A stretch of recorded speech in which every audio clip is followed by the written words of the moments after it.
there we go. Back again in the amazing standard definition. It's like Madonna doing this. Vogue, Vogue. Yeah, it was a pretty big toss-up this week because I didn't go to see Teenage Mutant Ninja Turtles Out of the Shadows. So it was pretty much a big no-brainer. It was between that one and, of course, Warcraft. And if I had to be really dead honest, I sort of base it like this. I didn't like the first Teenage Mutant Ninja Turtles, produced by Michael Bay and directed by Jonathan Liebesman. And I heard a lot of things about the second one, both good and bad. So I figured, you know what? I really want to spend my time with something that I want to like, that I think is going to be interesting. So I went with this guy right here. Little nice Thursday night screening there. And this movie, it's been getting really hammered. Like, legitimately hammered. It's getting a lot of negative reviews over here. But yet, overseas, it's doing extremely well. Like, really, really well.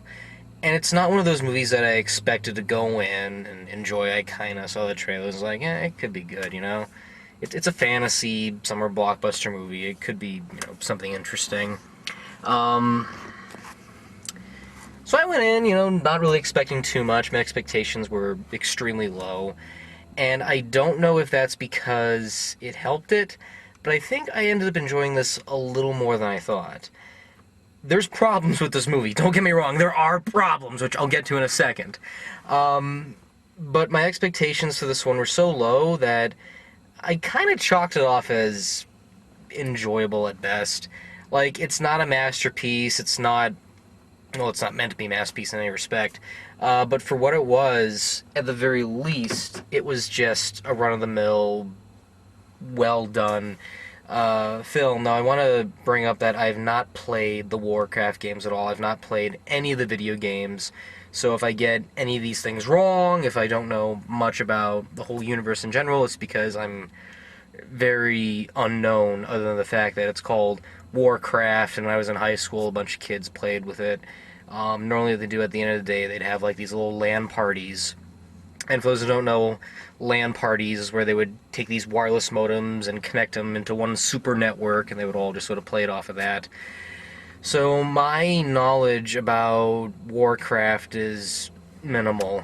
All I know is that you create like a tribe or a town or something, and you just battle anything with it. That's the least what I know. If I got that information wrong, I apologize in advance.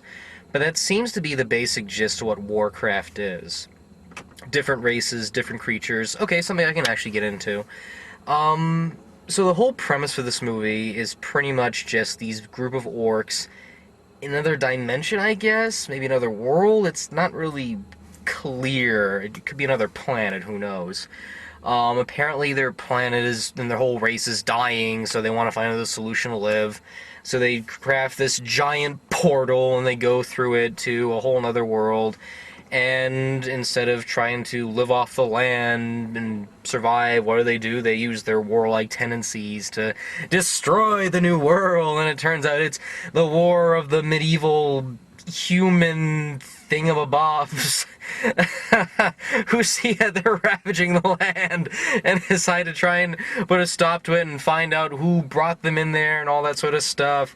And then there's like a chief from the tribe of the orcs that came through that's sort of questioning their traditional methods and thinks that the humans can help them out or something. And then there's this half-bred, half-orc, half-human that is, like Xeno warrior princess Mystiquus, where she doesn't know what side she's on, and she's going through this little journey that's actually kind of interesting. And she's sort of in the mix of things. And there's this wizard called the Guardian, who's supposedly a helper, supposedly evil. We have no idea until this huge big twist near the halfway mark, that is trying to help them out or something. And he has this little young apprentice that's screwing everything up, and he thinks that he knows something that the orcs and the Guardian might be onto, and Yeah, just describing that in a nutshell, that's really the whole movie. It's, oh my god. Like, it's not bad. It has a good director behind it, Duncan Jones. It has some wonderful special effects. There's some really great landscape stuff, but I think where I draw the line is how it's executed. When I think of big, dramatic, fantasy sweeping epics, I think like Harry Potter, Lord of the Rings. This is the kind of movie that would rack up with, say, Krull, Dune, Willow. Willow is a good movie, by the way.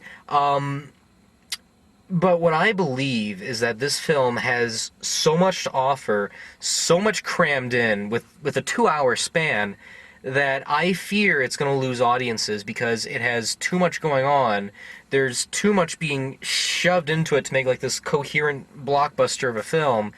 And because of that, along the way, we lose so much characterization, so much material, so much stuff that we start to question exactly why are we caring for these things? Why should we care if these big, giant, evil orcs are going through just to ravage the land and everything? What is the sense of care in this whole film? What is the center? What is the heart?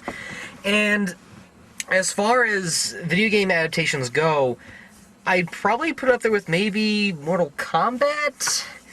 Well, then again, Mortal Kombat was more fun and flashy, and at least this one's trying to be a coherent film. Because we've never had a video game adaptation that fully respects its source, and I think I argue that well in an episode of Cinema Royale. We had Super Mario Brothers, the movie, where it took the source material and tried to do something with it, and it didn't work because it really went straight over the head of the source. It said, okay, what they are? Marios. Okay, they're brothers. Okay, what about the world they go to? Okay, a world full of dinosaurs, because, there were lizard-like creatures in the original game and stuff, unless you count Super Mario Land. Okay, so their villain is Koopa. We'll take that and turn it into something. And I think it was a case where, for the first time around doing video game adaptation, there was no right or wrong way to do it. And they had two options, either respect the source or do something entirely different while trying to respect it. That was the biggest flaw. That was the biggest flaw right there, just going straight from it. It was a fun adventure for what it was, even though it wasn't really good. Mortal Kombat was almost a step in the right direction, but the game was ultra-violent. The reason why Mortal Kombat was so enjoyable was because you really cared about the fighting mechanisms. You really cared about the graphic fatalities and pitting these different wizards and creatures together. And I think what Paul W.S. Anderson was trying to achieve was a fun little blockbuster film, and it's a little bit of a guilty pleasure, even though I don't think it's a great movie at all. But I respect it for what it is. And I think as far as video game adaptations go, the problem is that you don't want to watch a movie based on the video game. You want to actually play the video game. You want to get into the world. You want to really see the surroundings and everything. You want to really play the character and know how this world works and everything in between it. So that always seems to be the biggest fault of video game movies, and very rarely does one work, because they don't know how to take the characters and pit them in an environment against their ideologies or anything. You don't want to do that. You want to play the character. You want to be the character. You want to solve riddles and do all this sort of stuff, depending on the game, of course. And I think for Warcraft, there's so much writing behind it. This is an entire universe filled with these giant monsters and elves and dwarves and all these, weird, interesting things, that it seems like the resources for turning into a movie could actually be feasible, but it feels like most of the time, I think they're trying to tell the origin of how Warcraft came together rather than actually telling a narrative based on these kind of things.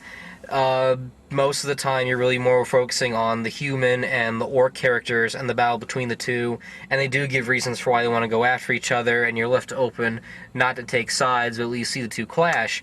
And that's a little bit of a double-edged sword, because you don't mind the battle sequences, you don't mind them fighting together, but you don't have a sense of care for them. To compare, because this does have similarities, so I can actually use this as a comparison. In Lord of the Rings, there was character, there was development, so there was a reason and a motive for the hobbits to be in there and go to Mount Doom. There was a reason for the Urkahay orc-like creatures to be in there and ravaging the land and everything and keeping the spirit of evil alive. There was a reason you cared for, like, the dwarf characters and the elf characters, because they were allies, they were helping things out, and the only reason they were there was just so they don't have evil spreading to the land or anything, and they were making these alliances just to work together. And it's funny, too, because once in a while we do jump back and we see these different races of creatures. There's, like, a scene with the dwarfs, and they're... it's very, very brief. You see them, like, you know, I think, like, 3 or 2 times throughout the rest of the movie. But they really didn't do much. I was hoping they would come back and do something. I guess this is supposed to be some sort of a prequel. They're trying to do a franchise, obviously. But nothing doesn't really seem to come together on that scale.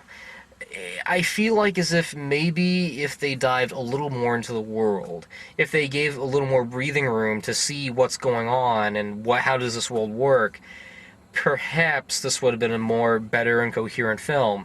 There's times where, well, I'll give it this much, it's not like a textbook.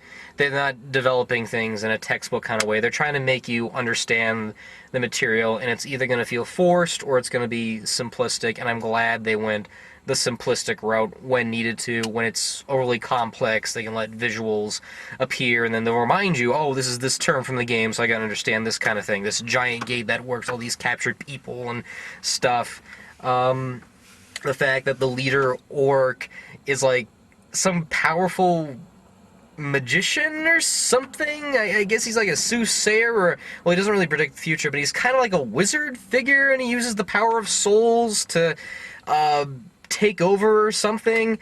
Again, I'm not really well-resourced in Warcraft, so I really can't really put a finger on it and say I can really see myself understanding this material. With Lord of the Rings, and again, I know it's based off of a book, but there's obviously similarities between the two. It's a world full of wizards and dwarves and orcs. Same thing with this one, only the difference is there's an actual narrative going on with J.R.K. Tolkien's stuff, and even, you know, Peter Jackson's work. At least with Lord of the Rings, I can understand what's going on because there's a driving motive. There is a narrative going on. And when you're on this journey with these characters, you feel like there is a lot of stuff going on, but it's very simplistic. It's very held back. They're not throwing these giant labels out and hoping that you understand them. They're sort of slowly putting them out there so you can understand them later or have a small sense of anything. Like the end creatures. They don't specifically say, oh, this forest is full of ants, we must be careful. No, they go to the forest and bing, they see an ant, and right off the fly you understand, okay, this is a new kind of creature, and they go into that sort of backstory and stuff. And I feel like they're trying to do that here too. Especially with that opening sequence where the orcs are going through the portal, and you have like these weird blue-like demons they captured that I guess fuel the portal or something. You kind of want to know a little more about that. I feel like as if they're part of that world. So even then, there's not really much of an understanding or a connection to those creatures too, which I found a little confusing. What is the reason why these orcs are leaving? Oh, we're a dying race. Well, is there more to it? Did you ravish the planet to the point it's like bone dry like the Skeksis' home world in the Dark Crystal? I mean, is the planet... Are they from the planet Thra? Like, if that was the case, I'd understand that a little better. Because then right next door you would have seen, like, the giant Skeksis castle. That actually would have been pretty interesting if they went that route. Your Honor, we must go and save the planet Thra and find this whole new world and ravish everything. I hope you agree with our proposal. It is much obliged. Then you see the little Chamberlain making a little approval on that. Then again, the Chamberlain's not really the master, but if he was. No, it'll be the Garth the master. Yes, as long as in the sequel I get to send my army of mutant crabs. God, I fucking love the Dark Crystal. Why am I not watching that? That's a much better movie than this one. And at least with an hour and 30 minutes, I understand what was going on in Jim Henson's world. Compared to the 2 hours I spent in this one. And coming out saying, yeah, I can understand some things, but I feel like for the scale they developed this movie on, I feel like there should have been more. I felt like there should have been more breathing room, more of this, more of that. I do like the magnitude of creatures they put into this. There's like griffins and giant wolves. It's like, okay, I can definitely see this existing in this kind of environment. But again, I felt like I was watching this very simplistic, shrunken down television edit that gives the bare minimal facts instead of going into how does this world work, how does things appear and everything. Because even then, they have like mentions to certain things and they call upon it later, and we are expected to understand them. Like there's a scene where the young apprentice kid, I forgot his name, so I'm just gonna go by that.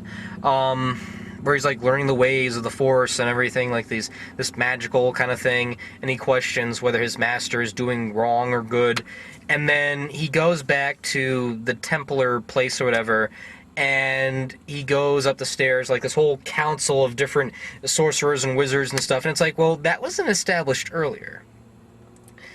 So, is there like a different set of guardians, wizards, or something? That's what really had me confused most of the time. Because when they immediately have new information appearing, they expect us to understand it, or at least, you know, fans of the game, if they do understand it.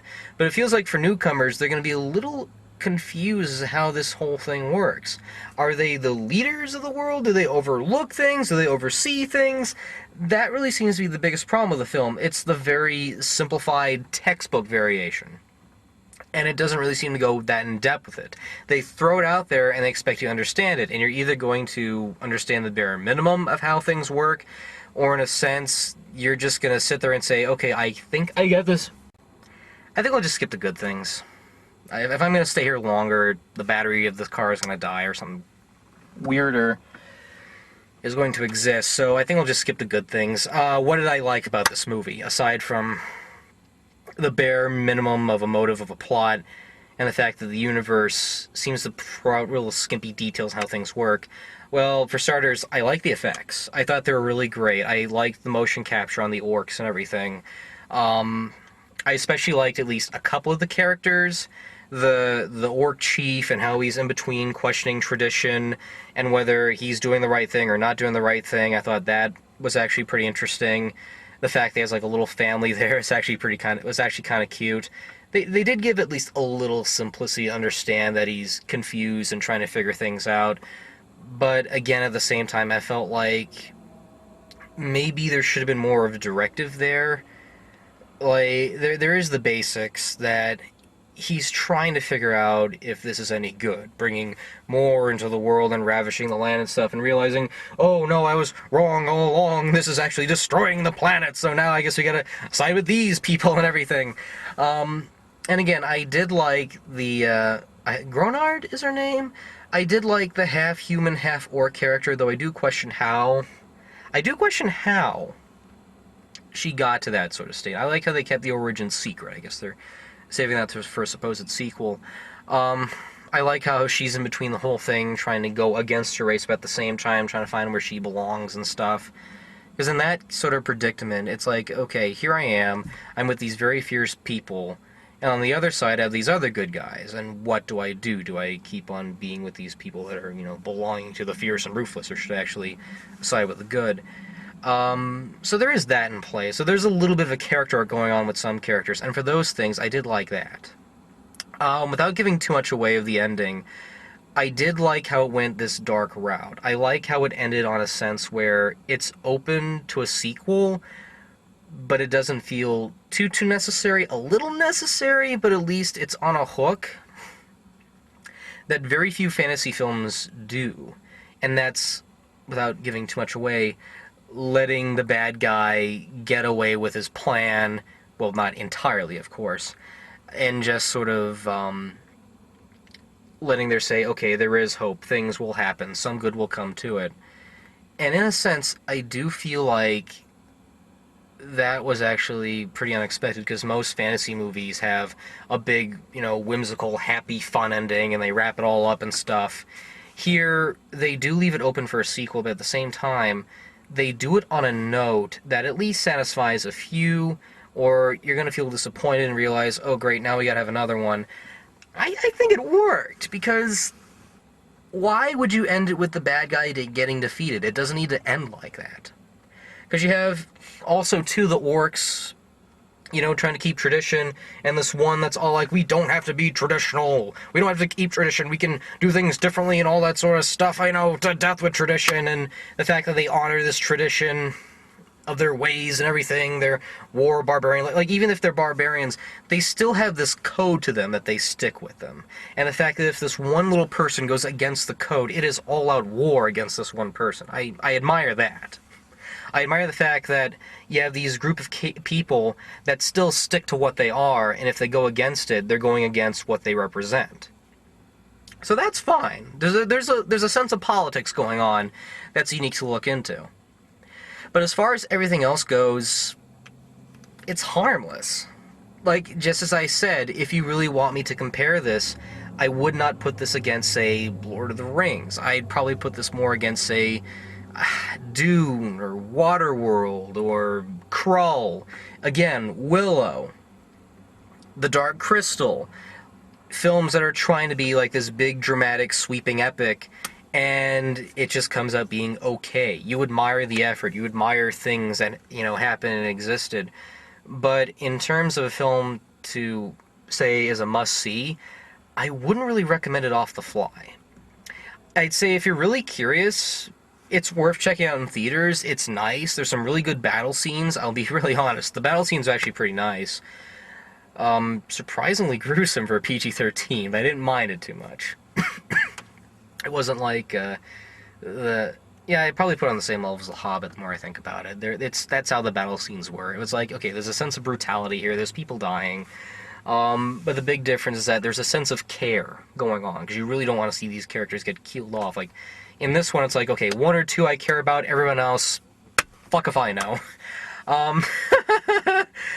And that's the major problem with this movie. It has a nice world, it has nice creatures, it has stuff I really love, and it's like, I want to really root for it and say, yes, yes, this is going to be a great movie, but there's not much in the characters, there's not much in the story, and because of that, at the end of this, I'm sort of thinking to myself, if this has a purpose to exist, I don't know what it is, other than just making an adaptation of the video game. You know, I guess one's been in limbo for a long time or something.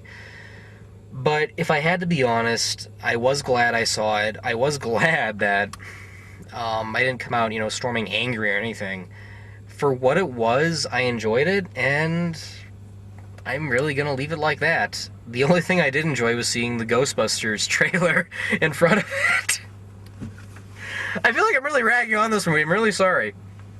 I want to give that movie a chance. But every time I see a teaser, every time I see, like, a little advertising snippet, nothing really looks interesting. It doesn't look that good to me. And I want to give it a shot. I really do. But the way it's being advertised just doesn't appeal to me. I see, you know, one and two of the jokes, you know, I don't know if that was a race thing, but I'm really pissed off. Like, come on, really? You're gonna do that? And then the whole Scooby-Doo thing where the ghost is on her. You know, that theater, when I would see Warcraft, was full of, like, 14 people. Only two. Only two. There was, like, one single chuckle, and it was from those two people. Throughout the whole trailer, only two chuckled during that trailer. And that pretty much summarizes how I feel the new Ghostbusters is going to be perceived. There's going to be a lot of hate and not much love to go around. For tell me why, this is the land of confusion. And on that note, I'm gonna end it there. So, yeah, if you really like lowbrow fantasy films, you know, like I stated earlier, this is definitely up your alley. If you're a fan of Warcraft, you might enjoy it, or you'll nitpick at the little changes or stuff that they moved around or anything. Again, I'm not a fan of Warcraft, so I can't really say for sure. But fans will probably enjoy it nonetheless, or they'll either be annoyed at some of the differences and everything.